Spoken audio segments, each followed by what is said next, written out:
دھوپ تیز تھی، آسمان نیلا اور سفید بادلوں کے ٹکڑے ریگستان میں تیر رہے تھے۔ دور ایک شخص آہستہ آہستہ چلتا ہوا آ رہا تھا۔ وہ درویش جیسا لگتا تھا مگر تھا نہیں۔ پھٹے پرانے کپڑے، کندھے پر تھیلا اور چہرے پر عجیب سی مسکراہٹ۔ لوگوں کو دیکھ کر وہ آواز لگاتا، میں سائے بیچتا ہوں، جو چاہے دھوپ سے پناہ مجھ سے سایہ خرید لے۔ لوگ حیران تھے مگر گرمی ایسی تھی کہ کچھ یقین کرنے لگے۔ وہ ریت پر لکیر کھینچ کر کھڑا ہو جاتا اور اپنے تھیلے سے ایک کالی چادر نکالتا۔ پھر بولتا، دیکھو یہ سایہ ہے، اس کے نیچے کھڑے ہو جاؤ، تمہیں سکون ملے گا۔ کچھ لوگ واقعی کھڑے ہو جاتے اور دھوپ کی آنکھوں میں دھوکا کھا جاتے۔ کچھ دیر بعد وہاں سے بابا جی گزرے۔ Green turban, red Sufi robe, بیرلونگ hair, white long beard and moustache. چہرے پر سکون مگر نگاہوں میں گہرائی۔ بابا جی نے اسے دیکھ کر کہا، بیٹے، دھوپ کا سایہ بیچا نہیں جاتا۔ جو چیز عارضی ہے وہ کسی کی پناہ نہیں بن سکتی۔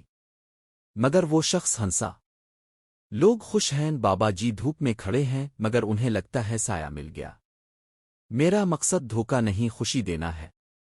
بابا جی نے خاموشی سے زمین کی طرف دیکھا، پھر کہا، جھوٹ سے ملی خوشی ریت کے گھر کی طرح ہے۔ پہلا جھونکا آتا ہے اور سب گر جاتا ہے۔ اسی وقت ہوا تیز چلی، اس کی چادر اڑی اور جو سایہ اس نے بیچا تھا وہ ریت میں مل گیا۔ لوگ پیچھے ہٹ گئے۔ اب سب کچھ صاف تھا، نہ سایہ نہ سکون، صرف دھوپ۔ وہ شخص پسینہ پسینہ ہو کر بولا، بابا جی، میں نے چاہا تھا کہ لوگ مجھ پر یقین کریں۔ بابا جی نے کہا، یقین دیا نہیں جاتا، کمایا جاتا ہے۔ اور جو سایہ دھوکے سے بنتا ہے وہ خود کو ہی جلا دیتا ہے۔ وہ شخص ریت پر بیٹھ گیا۔ بابا جی نے اپنی چادر کا ایک کنارہ کھولا۔ حقیقی سایہ بنا، نرم، ٹھنڈا اور پرسکون۔ لوگ قریب آئے، وہاں بیٹھے اور پہلی بار سکون محسوس کیا۔